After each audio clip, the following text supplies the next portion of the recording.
During election times in our country, it is not uncommon to see many media reports on public opinion.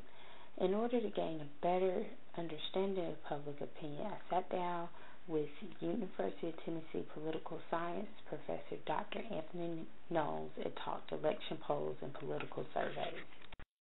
Well, I think there's two main purposes for these things.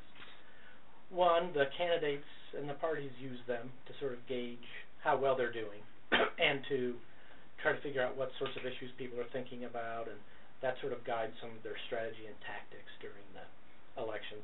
And then the second is, news media and newspapers, televisions use them to gauge public opinion to use as part of their news coverage to give people.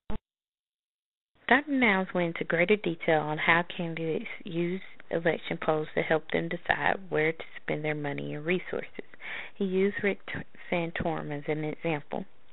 Rick Santorum didn't have much of a presence here in Tennessee until a couple of weeks ago. His polling showed him that he was surging, whereas maybe a month or two ago he thought he didn't really have a chance to win. There was no reason to bring a lot of resources to Tennessee. Once the polls showed him that he was doing quite well, he did move some resources into the state. So that's public opinion doesn't just inform candidates on what issues people are thinking about. It informs government officials as well.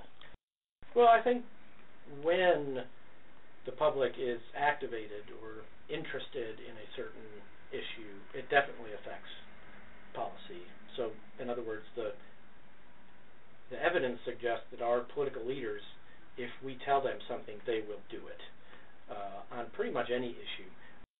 Dr. Nownes explained that people do not know or don't